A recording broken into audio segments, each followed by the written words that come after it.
10 błędów początkujących w parkour. Chcesz uniknąć kontuzji, utraty motywacji, poczucia wstydu, że dopiero zaczynasz? Ten film jest dla Ciebie. Po jego obejrzeniu będziesz wiedzieć, co zrobić, żeby trenować długo, bezpiecznie i z pasją.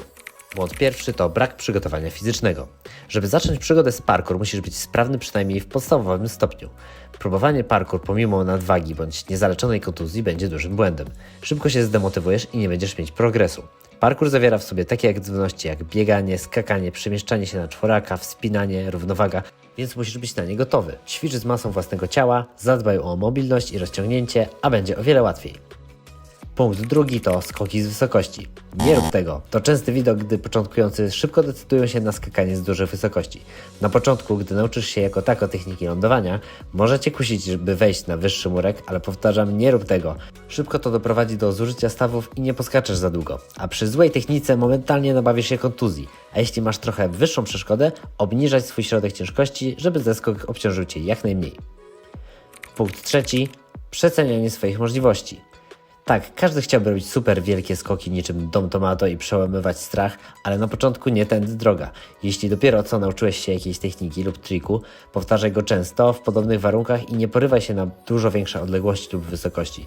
Buduj silny fundament Twojej techniki. Błąd czwarty. Klasyczny błąd to wchodzenie na murek na kolano. Jeśli wspinasz się na murek lub ścianę, nie kładź na nim kolana lub piszczeli. Po pierwsze, nie wygląda to profesjonalnie i po prostu tak się nie robi. Po drugie, jest to niepraktyczne, bo trudniej z takiej pozycji biec czy skoczyć dalej. Po trzecie, jeśli położysz nogę dość mocno lub będziesz robić to często, możesz boleśnie obić piszczel lub kolano. Jak tego uniknąć? Po prostu ćwicz.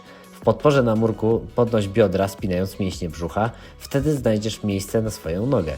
Możesz też ją stawiać na bok, obok dłoni. Czasem problemem jest brak mobilności w stawie biodrowym, więc ćwicz też dużo przebywania w przysiadzie, czyli słowiańskim przykucu.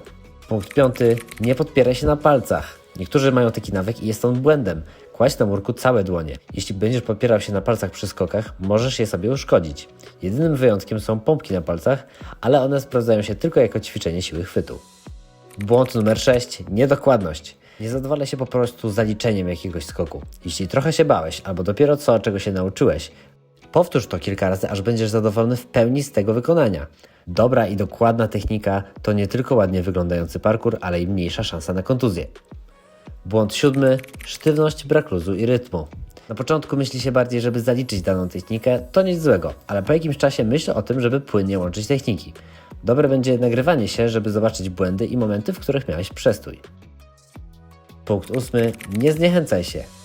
Utrata motywacji to jeden z najczęstszych błędów w wielu zajawkach. Co zrobić, żeby sobie z tym poradzić? Dobrze jest znaleźć sobie towarzysza treningu. Z kolegą będzie raźniej, będziecie się wspierać i sobie pomagać. Po drugie, wyznaczaj sobie małe cele, do których będziesz dążył krok po kroku, a jeśli będziesz miał gorszy dzień, skup się na powtarzaniu podstaw. Trzecia rzecz to szukaj nowych miejscówek. Próbuj w różnych miejscach. Zadziwiające jest, że niepozorne miejscówki mogą być super do skakania. Błąd numer 9. Uczucie wstydu. Jest to bardzo częste, szczególnie jeśli skaczesz samemu. Ale uwierz, jest to nie tylko u początkujących. Skakanie samemu jest krępujące, bo w pierwszym momencie ludzie nie wiedzą, co takiego robisz. Tutaj znów pomaga trenowanie z kumplem.